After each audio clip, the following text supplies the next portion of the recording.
Hey friends, you ready to take your teaching beyond the classroom and into the virtual world? Join my free virtual teaching 101 webinar, where I'll show you how to transform your in-person workshops into profitable online courses. You don't need fancy tech or endless editing hours, just a simple, proven process that works. Don't miss this chance to gain the freedom to teach from anywhere and increase your income. Grab your spot now at academyforvirtualteaching.com. I can't wait to see you there. Hello, friends, and welcome to the newest episode of Creatives on Camera. If you're an entrepreneur teaching, designing patterns, or running a shop and feeling like video is just too complicated or time-consuming, you're in the right place. This podcast is your guide to creating video content that connects authentically with your audience, builds your business, and expands your reach without the stress of a huge production or expensive equipment. We make it simple, effective, doable. I'm Lyric Montgomery Kinard, an artist, educator, and host of the show. Join me as we explore practical tips and strategies to help you confidently share your creativity online. Let's get started. Hello, friends. Have you ever met someone who seems to have an unstoppable creative engine, someone who doesn't just dream up ideas, but actually turns them into real, tangible, successful products? Well, my guest today is that kind of powerhouse. Carolina Moore is a quilter, inventor, product designer, pattern maker, a YouTube educator, and just for fun, someone who went back to school to get her MBA after already running a thriving business, because why not? Carolina has built an incredible career, blending creativity with smart business strategy. She's a brilliant mind behind quilting tools like Spot-On Magnifier and collaborated with big names like AccuQuilt, designing patterns that help quilters bring their visions to life with ease. But here's what I love most about Carolina.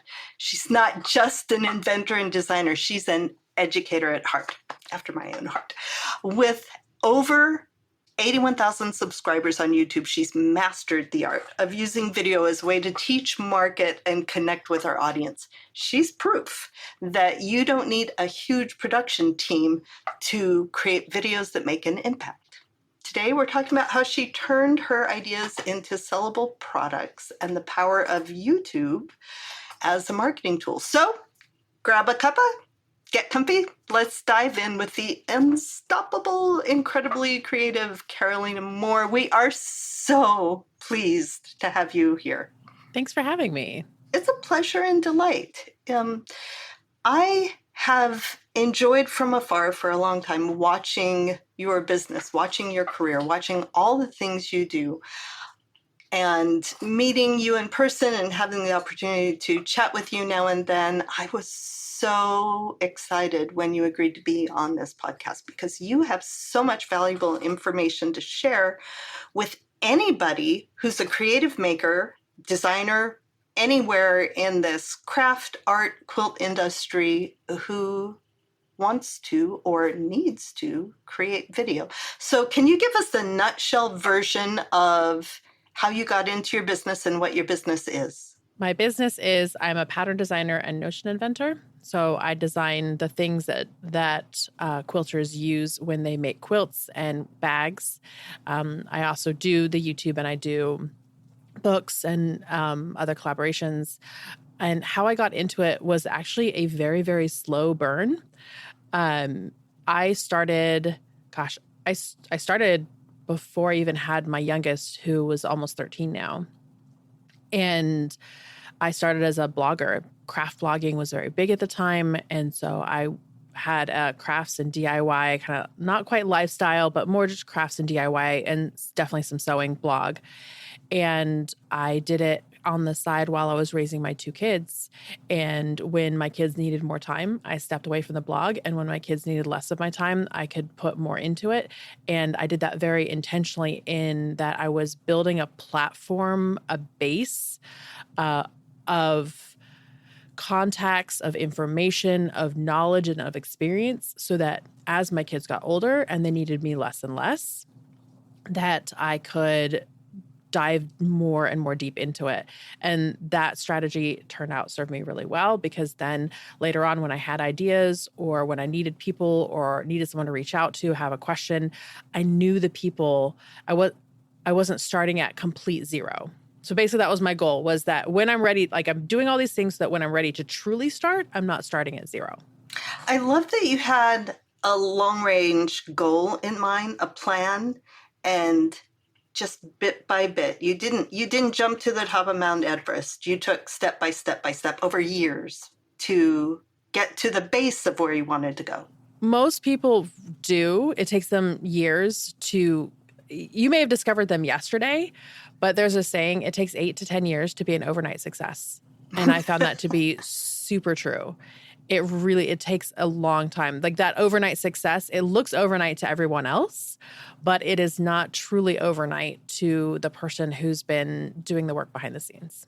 Absolutely. For so long, when I had all 5 kids at home, got how do you do it all? Every time somebody talked to me, I'm like, I don't do it all. I do it maybe one thing at a time, and every one thing I'm doing has 3 other things falling apart behind me that I can't get to at the moment, right? It is a long, slow, kind of just step-by-step process. But if you're stepping in the right direction, you're going to get there eventually. And if you don't know where you're going, you might be walking in circles. So having that long-range plan, even if you're not able to implement it on the schedule you think you should, is vital. Baby steps are still steps. Every single step gets you there. Okay, so you have your business is things. You're not you don't go teaching people at quilt guilds or creating on-demand classes per se. That might be part of your business, but you sell product. So how does video tie into that? Let's start at the kind of beginning. Like, how did you get into making videos? So it does in a lot of different ways. Now, I did a lot of in-person, and I think that doing the in-person before doing the video was hugely valuable.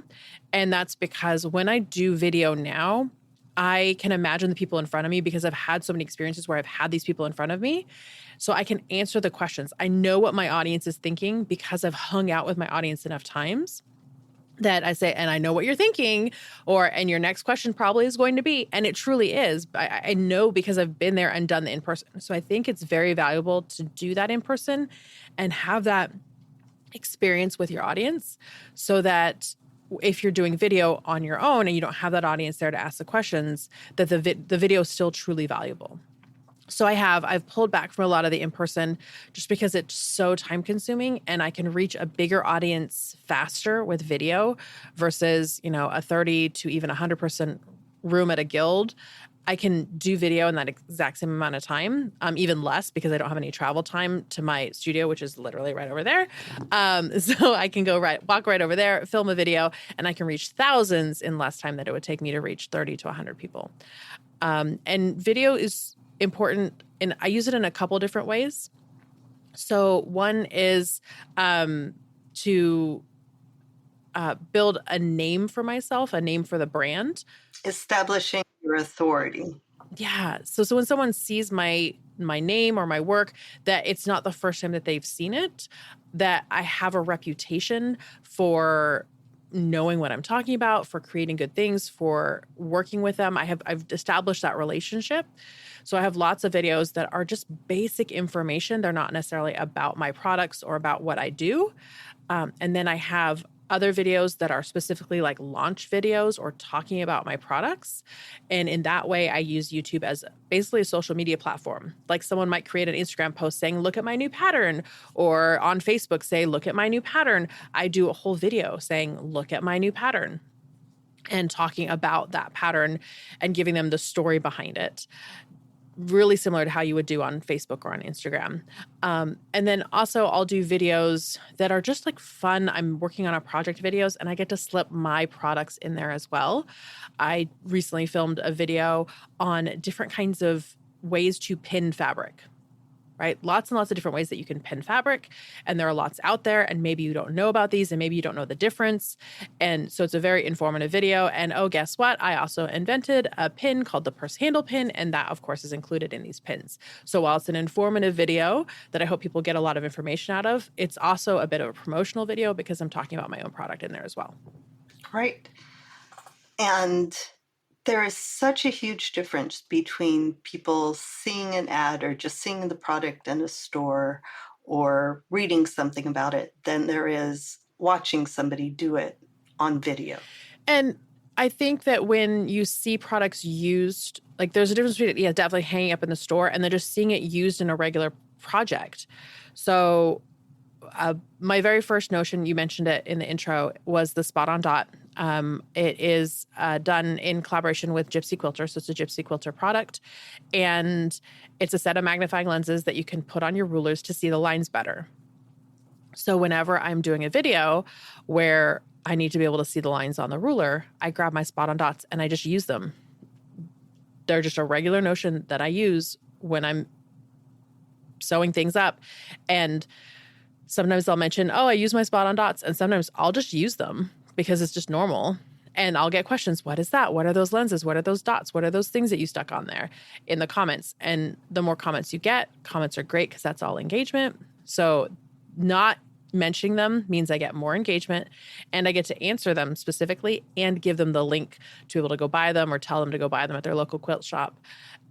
So it gets more engagement.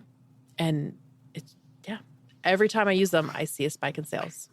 That's fantastic. Now, you mentioned these are the same kind of videos that you would make that people are making for Facebook or Instagram or other social media. Why YouTube instead of just Instagram or social media? Oh, great question. So YouTube is and has been for over a decade the second largest search engine in the world. The largest search engine is Google. And to be found on Google, you basically just need to be anywhere on the internet and you can end up in a Google search. And you know that because when you've searched Google, you've gotten results from anywhere on the internet, right? However, YouTube isn't actually a search engine because the only way you can be found on YouTube is to be on YouTube. So a Facebook post won't get me on the second largest search engine. A blog post won't get me on the second largest search engine. The only way to get on the second largest search engine in the world is to create YouTube videos.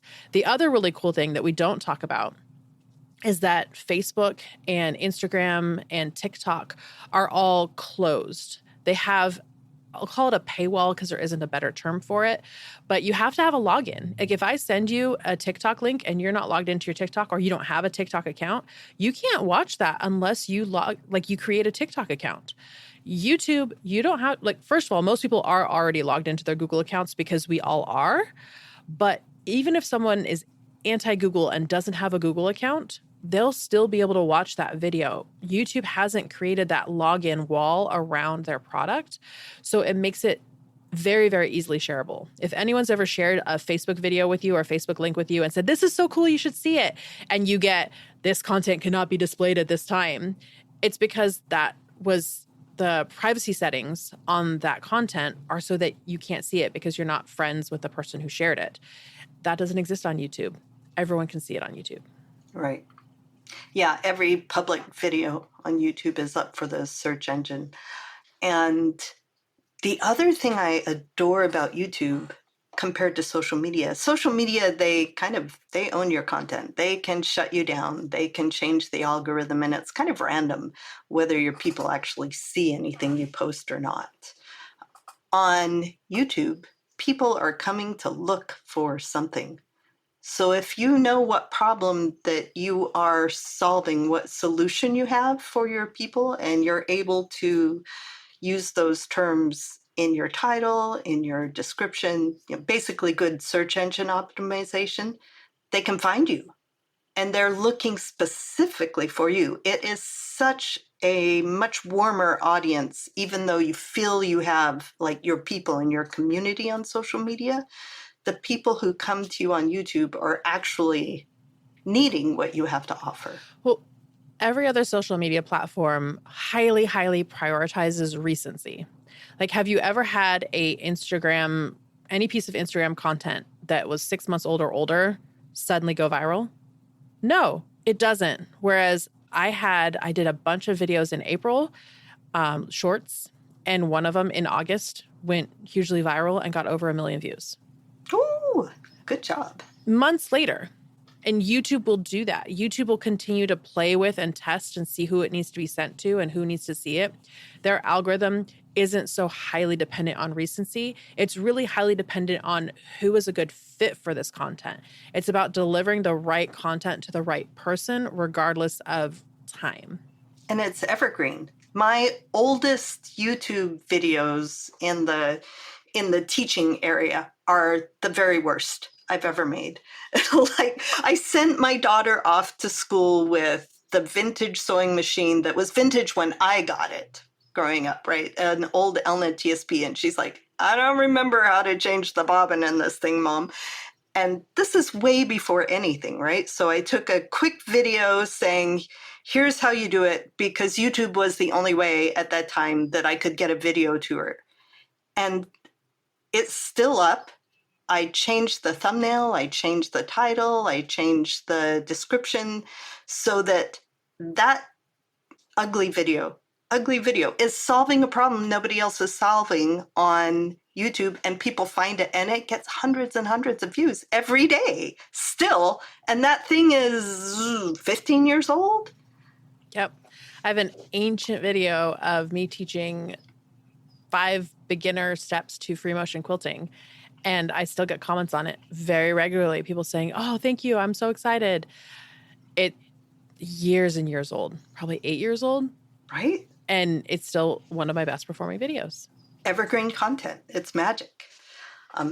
Again, it pays to understand the SEO, the search engine optimization, because when people put in the words to search for the thing they're looking for, your words need to match what they're searching for in order to come up. And then what happens when you search something on YouTube? You get a list of like the top 5 or 6 videos. And how do you choose which one? That's where the visual comes in. If the visual looks like, oh, that one will answer my question, then you're good. And the thing is, you can change the thumbnails. You can mess with that over time. Yep, you can. And YouTube has an option now that you can upload 3 different thumbnails, and it'll do what's called A/B testing, which is where it tests the different thumbnails. And what's interesting is that they don't pick the thumbnail that gets clicked the most necessarily. They pick the thumbnail that behind those clicks is the longest watch time. Oh, nice. And that's an interesting thing about YouTube, is because they don't want to prioritize clickbait. So if I had a thumbnail that said, if you click here, you get $1 million, I might get a lot of clicks because people are like, I want $1 million. That seems like a really low bar. Like, I'll click on this for $1 million. Sure. But the video is not giving the payoff. And, the beginning is, haha, got you. What we're actually going to talk about today, people are going to click away very quickly. I'm not going to get the watch time. And so that thumbnail will not perform. And so that won't win the A/B test. They're looking at, does this thumbnail identify what the information is that they're getting in this video? So that makes this the best thumbnail because it allows us to serve it to the right people. Yeah. And their analytics, when you look in Studio behind the scenes, are deep. I mean, you can go in and see who saw your video because it was recommended on some other entire place, or who came from one of your other videos. It just is so interesting to look at the data and understand it to see how you can go forward. And I love that. I mean, you really understand this and are using it super effectively for your business. I take classes on the analytics because also they are constantly adding analytics and understanding what is important to them and also what's important to me. Because one of the interesting things that I find is, so I believe that the average YouTuber is a 12-year-old boy. I don't really have specific data behind that, but I think we can basically agree the average YouTuber is a 12-year-old boy. And I also have a 12-year-old boy in my house. So and he watches a lot of YouTube videos and he has the time to do it. And so there's a lot of junk on YouTube that to me is junk, but appeals to his demographic. However, my audience is women age 62 and over, which is basically the exact opposite of a 12-year-old boy. Like, you can't get much more opposite of a 12-year-old boy than a 65-year-old female. They might sit next to each other and watch videos on the couch, and she might look over at what he's watching, but she's not watching what he's watching, and he's not watching what she's watching. So when people say, this is what works well on YouTube, this is what you should be doing on YouTube, they're doing that based on the aggregate of all of YouTube, which includes a huge chunk of 12-year-old boys that I don't care about. So if we're really excited about this thing on YouTube because it works really well, cool, but does it work with my core audience? And I'm not saying that a 30-year-old woman or a 28-year-old woman wouldn't, or even, you know, an 18-year-old male wouldn't get anything out of my videos. It's just that's not the core audience. So I need to know that it's going to work within my audience. So when you understand the analytics of your videos, you can actually go look at how your videos are performing, who they're going to, what's working well and what isn't, and then adjust not based on what everybody says and what the hype is for what you should be doing on YouTube, but based on what's actually working on your channel. Yeah, and it's video by video as well as channel wide. I can't say enough high praise about YouTube's video analytics. So this is a good encapsulation of why we should be on YouTube. Let's go back a little bit. And here's another thing that I get constantly from educators. They are saying, why on earth would I put my stuff on YouTube where people could get it for free? If they can get it there, they're not going to pay for an on-demand class or for me to get hired and come to teach wherever they are. I mean, I have opinions. I'd love to hear yours. Sure. The reason that people take classes is because they want to learn that thing or because they want to learn from that person. There's also, honestly, there's a segment that's like, I don't have anything to do that day and I want to go hang out and do something interesting and this sounds fun enough. And I've never done that thing before and I don't know who that person is. There definitely, like, there are other like sub-segments, but the two biggest ones are I want to learn that thing or I want to learn from that person. Those are two big reasons that someone takes a class. So if that thing, like one of my things right now is diamond quilts. I'm doing a lot with diamond quilts. I have a ruler specifically for making diamond quilts. Not a ton of people make quilts with diamonds. So before I can get them to want to make quilts with diamonds, I have to show them cool diamond quilts. I have to get them excited about the diamond as a shape. And so there's that work of like getting people excited about not just squares and triangles, but diamonds are really cool. So as I get them more interested in diamonds, they will be more interested in making diamond quilts. So getting people excited that your technique is even a thing. Yeah, exposing them to something they didn't even know was a thing is a really important thing to expose them to. And then the other thing is, the really cool thing about YouTube is that when I do YouTube videos, very often when people are watching my videos, they are watching them in their pajamas on their couch or in their sewing room. I'm hanging out with them at their most comfortable. And so we become friends through YouTube and they feel like they know me. And through the comments, I feel like I get to know them a little bit as well. And so when I am teaching a class, and I get emails all the time saying, are you teaching a class? You know, can I come teach? Can I come see a class? Will you come talk to the guild? I have people who want to come hang out with me because I hope I've made myself like seem fun to hang out with and someone that would be fun in person. So those two big reasons of why would someone take this class, because they want to make the thing or they want to hang out with me, are hurdles that I can get over on YouTube and I can create that demand. And so instead of me having to pitch classes, if I wanted to teach classes out in the world, people are coming to me asking, can you come teach this class? And that's amazing. It's, we listen to music on Spotify now often, and it will just pop up music that sounds like other music I like or is related, right? But I've never heard of that band. And I had no idea they existed, but I hear them enough and suddenly they're my favorite. And if they are coming into concert, there's no way I would have even considered buying a ticket to their concert without first having heard them. And it also means you're writing a book. You're coming out with a new book. People are like, oh, I want your book. They don't know what the book's about yet. I have a book coming out this fall. I've been teasing about it. I've been talking about it. I did a live where I was working on hand sewing the sleeves down on the backs of the quilts. People don't know what the book is about, or they haven't seen the quilts in the book, but they're excited about the book. And so, I mean, so am I. I can't wait to share more about it with them. So you build you build a community of people who want to hang out with you, who want to do the things with you. It's so true. People, many of the people who come in as new to being on camera to the Academy for Virtual Teaching have this huge mental block of, I'm talking to a camera. And they're not. You are building so much more of an authentic connection with your community. You and I have both had the experience of going places in person and a complete stranger comes up and they're your best friend already because they absolutely feel like they know you because they've seen you on video.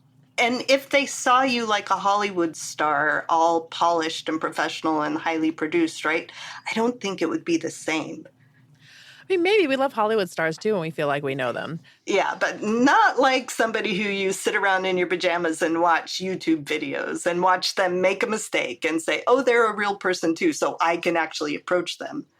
When I look at that front-facing camera and I'm looking like I am right now, like I'm looking at my front-facing camera and I'm looking right at you, what I am seeing is, and the best way to describe it is like a toilet paper tube, right? There's like a toilet paper tube right there. And I'm looking through that toilet paper tube. And on the other end of it, just like when we were kids and we would like hold up tubes and like our friend would be on the other end of that toilet paper tube or paper towel tube, if it's longer, is my friend. People. And she's sitting on the sofa and she's on her, like maybe on her phone or on her iPad, and she's watching this video, or maybe she's at her sewing machine and she's watching this video. Maybe her hair is not done. Maybe she's in her pajamas.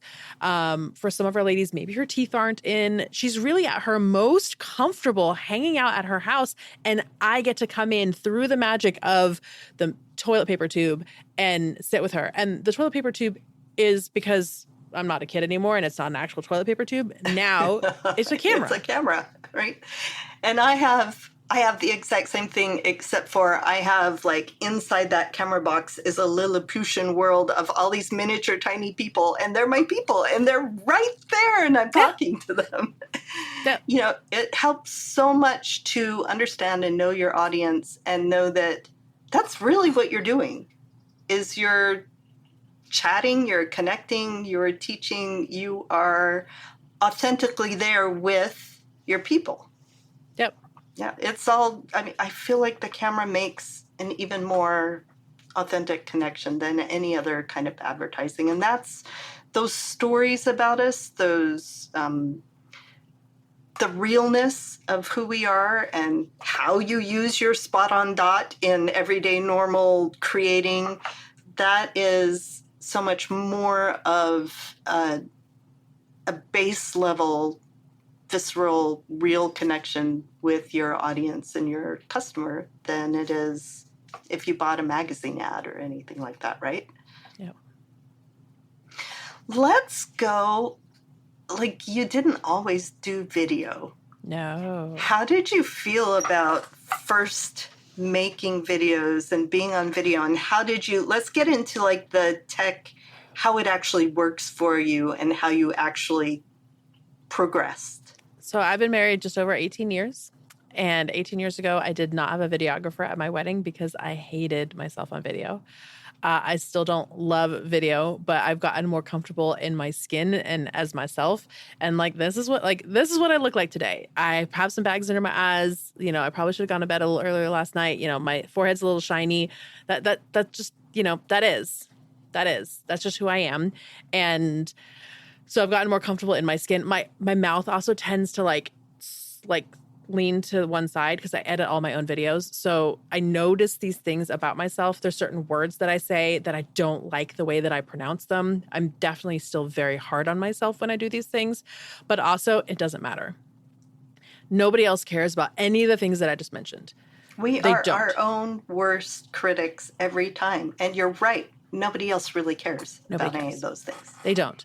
I do every now and then there'll be a troll. And it's the thing about the trolls is that they're not your audience, so who cares what they think? But every now and then I'll have a troll in the comments that'll say something that about my appearance. And I have teenagers, so coming back at them for the things that they say is one of my, I don't know about favorite things to do because I don't love the troll comments, but I like feeling a little clever when I come up with a witty answer. So there was one who said, like, you talk too much. And I responded with, my kids say the same thing, because it's always fun to agree with them. Like, my kids say the same thing, but it's when they're stuck in a car with me and they don't have a choice. What's your excuse? Love it. Right? Someone comments about the bags in my eyes. Oh, yeah, a lot of people have been commenting about that lately. Maybe you should comment about my weight instead. No one's talked about that for a while. Right? If you show them that it doesn't bother that you, even if it does, like inside, of course I don't want someone saying that I look tired or that, but if you show, like, the bullies have the power when we give them the power. And if we choose not to give them the power, then they don't have the power, whether they know it or not. And the awesome thing about YouTube is you don't have to respond immediately. Like, you're not necessarily live. So you can take a while to think of the most biting comeback. Or you can go to ChatGPT and say, somebody said this about something. Or you can just block them and not give them any of your headspace. That's also, it's your channel. You're totally allowed. And with the ones that, there are some, especially in live videos, when I do live videos, there are people who come in with some inappropriate things and they just get blocked immediately. No space, no nothing, nope, gone. We don't need that. My viewers don't need to be exposed to those comments. I don't need to be, you're done, you're out. You're not a quilter. Twice. You're not this audience. You're gone. Easy. Right. But anyway, so yeah, I still don't love myself on video. I got more comfortable with it because Google Plus, there was a social media platform for a little while that Google had, which was called Google Plus, and they had an option called Google Hangouts on Air, which is where you could go live, very similar to what we're doing right now, going live, and you could go live with other people as well. And it would stream directly to YouTube. And when you were done, it would just live as a recorded video on YouTube. And those videos are still there. I haven't gone back and deleted them. All those Hangouts on Air are still there. So I didn't have to edit my own video. That made it a lot more comfortable because the editing part was very uncomfortable for me. I was so critical of myself. And then over time, I've just gotten better and gotten different equipment and better editing software and done it so much that you kind of get desensitized to it. You get better at doing a thing by doing the thing. I mean, there's no other way. So the only way to get comfortable on camera is to be on camera. They say your first 100 videos are going to be terrible. So when your first couple videos are terrible, you're doing it right. There you go.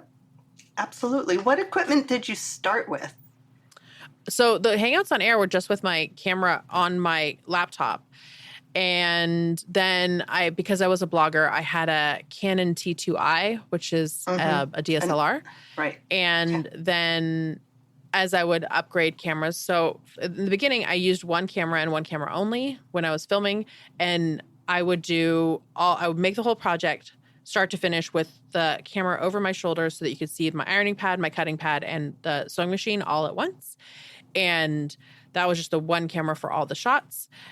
And I would often film multiple videos in a row over the course of a day or two. And then on the third day, I would do my hair and makeup and look like a real human. And then I would set the camera up in front of me, facing me, and I would do all the intros and outros for all the videos that I had already completed in the last couple of days. And so I did it all with one camera. And then when I had two cameras, I basically did the same thing, but just had two angles as I was filming. And then on the last day, would do the hair and makeup and do the intros and outros. And now I have a setup where I do three cameras simultaneously, one facing me, one overhead, and one angle at the side. And I do the whole video all at once. I also have like a box to the side where I film what's called live to tape. So as I'm filming, I'm actually switching which camera is the live camera, and all of it goes to one SD card as one continuous piece of information. And that makes it easier for me to edit, because when I go to edit, I don't have to pick which camera angles. Those have already been chosen as I was recording. And I'm just editing for content and for time. Right.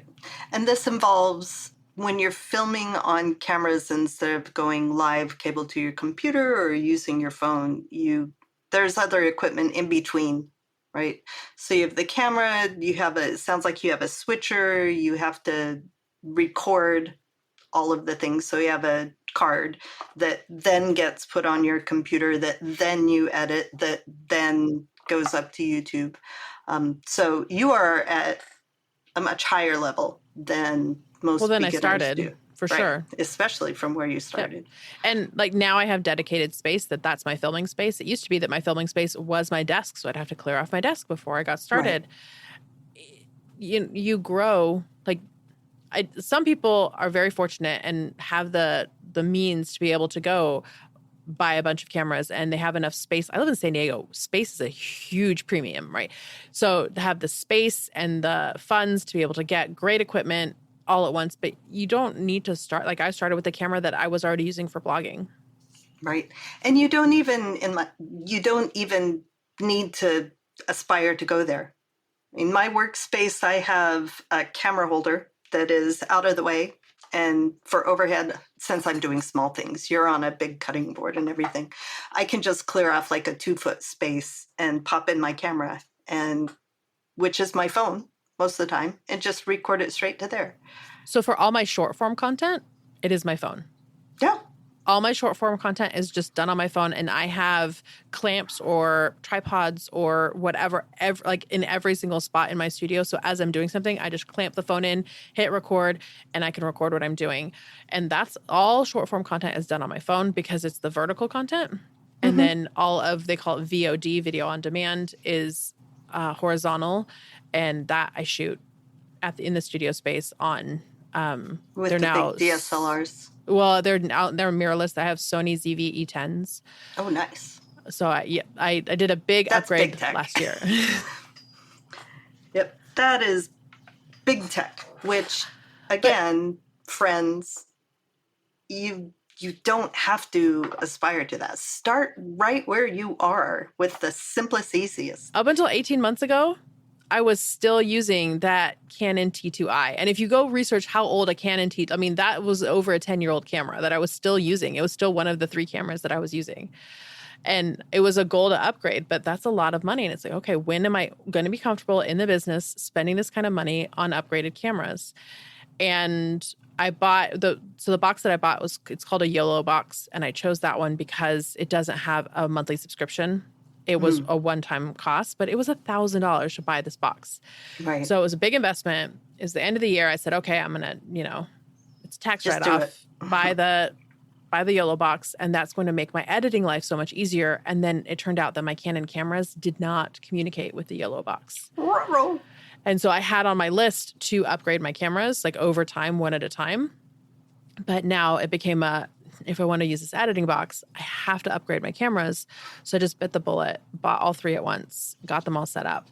And it's not the way that I wanted to do it, but I don't regret doing it. It's made my life so much easier. Right. And the thing is, you can make phenomenal videos with this, but people are still watching the videos that you made without all that equipment. 100%. Right? So it's not about... I think what I'm trying to say is never let lack of equipment hold you back. Your phone is enough to start with, and you have to start somewhere. Your first 100 videos are going to be bad. They are. So might as well do it on bad equipment while you're at it. And also, you don't know what equipment you need until you're doing the things. Like, I have people who want to know about my studio setup, and that's great and that's fine. But I don't know how you film videos and what kind of videos you're going to want to make. You may need something much more expensive, or you may need something a lot less. You don't know what you need until you start doing it and playing with it. Right. Absolutely. And there's so many things to consider that are unique to the craft and quilt and art world, the maker world. Yep. There are different camera angles. There are different things like, do you record something ahead of time if you've got paint all over your hands and you can't touch the buttons, kind of things. One of the cool things that I've gotten to do is I've been invited to go film with other folks. So I've gone other places and filmed with them and gotten to see their setups. So this also wasn't created in a vacuum. It was created by going and doing hands-on experience. So not every place, but a couple different places that I've filmed, they'll have a person who has a handheld camera that'll kind of like watch and be able to like zoom in and be able to go over shoulders. But you need a second body to do that. And you need a second body that understands camera angles and what's important in order to do that. And so I would love that angle. I don't have access to that. That's not a thing. And maybe if you have a child or a parent or a spouse or a roommate, someone who likes doing these kinds of things and can help you out with that, then you can have that angle. Everyone has some kind of limitation, and Right. Yep. You do what you can with what you've got. And even if you do have a teenager in your house who is an aspiring videographer, they don't understand what actually is the important part unless you're telling them, okay, zoom in over here because they need to see this, not that pretty thing over there. Yeah. Right? It's such a learning process, and it really is a fun journey, isn't it? I find the process of learning how to make a video or what to put on a video and what works, if you think of the process as part of the really fun part, then it becomes the really fun part, because the disaster you just had can teach you a lot about what you need to do next or do differently or do better, or whoa, maybe it wasn't a disaster. Maybe that has taught me something that sparked a new idea for something I never thought I would have done. Well, mistakes are an opportunity to learn. And if you can look at, like, if I have a video that bombs, like I think it's going to do well and it absolutely bombs, this is when something does well, there's all kinds of reasons it could have done well. And when something bombs, again, there are all kinds of reasons, but there's data and analytics there. I can go look and I can try to figure out, why did this not do well? What is different about this video versus other videos that I think this didn't do well? I mean, I also analyze my successes and say, okay, why do I think this video did so well? So I can repeat that. But there's a lot of data in something just failing. Right? In YouTube, you can watch where people dropped off watching, the exact minute, the exact second. So you can see what happened in that video at that moment and go, that's where I lost their interest. That's where the topic switched that they weren't interested in, or the data really teaches you what your audience needs. Yeah, it's the retention graph. And the interesting thing about it is that the data is the data. And you can look at it and you can be mad at it and you can hate it. You're allowed to do all those things. You're allowed to ignore it if you want, but at your own peril, right? You have this information, and if you want to say, oh, well, they were wrong, they should have kept watching, it was going to get good. Okay, but they didn't. And they weren't going to. And for whatever reason, I didn't give them what they needed to keep watching. And I can get mad at them for leaving, but if I continue on this same path, they will continue to leave at that moment every single time, which means that very, very cool. I now have the information that I need to change. Okay, they hate it when I do this. I was looking at a retention graph recently. I did a video last year, or I guess it was last month, on my 6 fails of 2024. My top 6 fails of 2024, which is a really fun video to do. And I was looking at the retention graph for it, and I saw where the retention completely died on this video. And I thought, oh, they waited until I shared number 6. And after number 6, they were like, Matt, she's done, gone. That was not the case. The big dip on this retention graph was actually when I started a very long Midwest goodbye on my video. Like, clearly it was over, but I hadn't like given into it being over yet. And I was kind of like, you should like and subscribe and yada, yada, yada. I did like a big Midwest, and people they left very quickly as they saw the video is over, but Caroline's still talking, but we're not interested anymore. And so that is information to me of if I want to keep my retention up, and YouTube does look at retention. So I definitely want to keep my retention up. I need to stop with the Midwest goodbyes. Yep. Done. See ya. Bye. Do you have a formula that a general content, I do this and then this and then this, no matter what the actual subject is for the videos you use, which granted will not work for everybody, but do you have one in your head that you kind of follow, like hook, introduction, content? No, I mean, I think it's really natural. It's introduce what you're going to do. You don't want a long, like, hi friends, it's been so long since I saw you. First of all, you don't know that anyone's seeing this in order. Like, you don't need to, I'm so sorry I've been gone. No one knows, and they don't care. And they're watching this 3 years from now. They really don't know and don't care. You want to get into the meat of the video very quickly. YouTube looks at retention in the first 30 seconds, and that also is going to determine how they distribute your video. So you want to really get into showing that you're going to pay off the reason that they clicked on this video in the first 30 seconds, because otherwise people will leave. So I start with a quick introduction. There are lots of people who say that you shouldn't do an introduction, that doesn't matter because people don't care who you are, which is valid. However, we talked about early on, one of my goals in doing YouTube is to get them to know me and who I am. And so if I lose some people because they don't want to watch my content because I took the time to introduce myself, then they were not the people that I was trying to reach anyway. And I'm okay with that. I can get mad at them and be like, you should have stayed. It was a good video. But, that's fine. So I start with a very quick introduction of, hey, friends, it's Carolina Moore. I'm your favorite sewing and quilting YouTuber. And today we are going to, and I tell them what we're going to do. And then we get right into it. Often it's talk about materials, what they need to have on hand, what pattern, and then actually making the thing. If steps are repeated over and over again, like let's say I'm doing a binding video. People really want to see how to do the corner of a binding.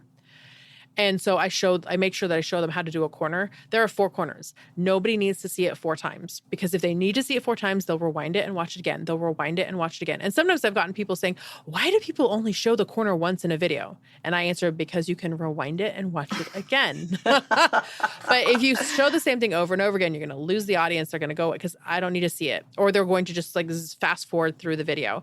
And if you look at your videos and you see a lot of spikes in those retention graphs, it's because people are fast forwarding to the part that they want, fast forwarding to the part they want. That's great information. You could then take that video, edit it to just the parts that they want, and remove all those in-between bits, and you would have a much stronger video. And YouTube is giving you that data. Your audience is giving you that data. So get through the meat of what we're doing, and then the payoff at the end of, look, here it is. Do you have a call to action in there in some or most? And do you put it in the middle or at the end or in the description? So you're going to lose a significant portion of your audience by the end. So if there's a significant call to action, you don't want to have it at the very, very end. You want to talk about it throughout the video and in the middle of the video. And also, people don't necessarily watch your video from start to finish. They might fast forward through it. There's also chapter markers within YouTube. So if you're showing a lot of things, like I'm showing how to put together a bag, I'm going to be showing how to put in the hardware. I'm going to show how to add the handles. I'm going to show how to turn it right side out. And maybe someone just wants to see how to turn it right side out. They're going to skip to that. So if there was an important call to action of any kind, they won't have seen it if it was either at the beginning or at the end. There's also, if you get too repetitive on things, people are like, she's just being salesy. She's just like, she's talking, buy my pattern, buy my pattern, buy my pattern the whole time. So you have to find that place where you're not. You don't leave it out, but it needs to be in there naturally. Yeah.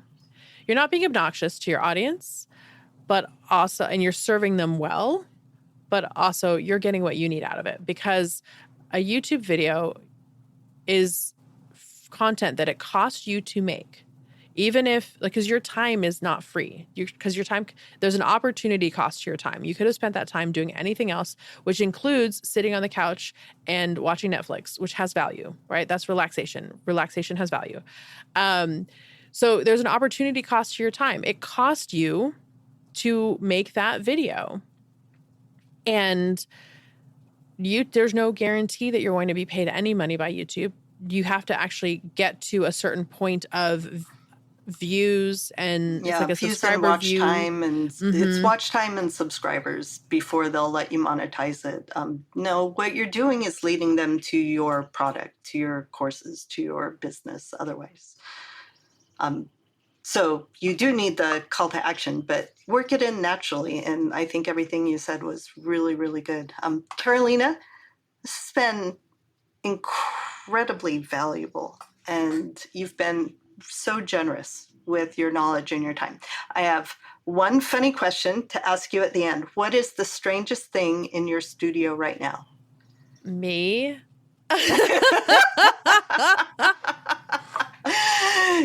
dead answer. I love it. Everything else is totally normal. So in December, I had some friends who were here, and my friend Amanda from San Diego was here to film some Advent content with me. And she was just looking around and looking around and looking around and looking around. And she said, I feel like I could be in here for like a week and still not see everything. There's so many things. It's a working studio. Yeah. Yeah. I mean, even behind me, I cleaned up. This is actually cleaned up a little bit, but like this is working studio. Absolutely. Carolina, thank you for being with us today. I really appreciate your time. And where can people find you? So you can find me in pretty much all the places with just my name, Carolina Moore, with 2 O's, Moore. So I'm on YouTube. I'm on Instagram. I'm not active on TikTok anymore, but you're welcome to go see my old TikToks. I'm on Facebook. And I have a blog called alwaysexpectmore.com. And then my shop is carolinamorepatterns.com. Well, people go check her out because she's amazing. Go learn from her YouTube videos. Learn the things she's teaching, but learn how she's doing her amazing videos. Take a look and see how real and lovely and just a generous soul that you are, Carolina. Thank you. Have a lovely day.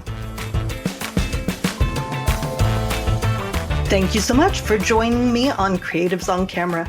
I know there are countless podcasts out there, and I'm honored you spent your time here. If you enjoyed this episode and don't want to miss the next one, please subscribe to the podcast. Then, if you'd like to stay connected and get even more tips on teaching, marketing, and video creation, sign up for my email list at academyforvirtualteaching.com. You'll get exclusive insights and updates delivered straight to your inbox to help you grow your creative business with ease. Lastly, be sure to check the show notes below in the episode description for links to everything mentioned today. And I'll see you in the next episode.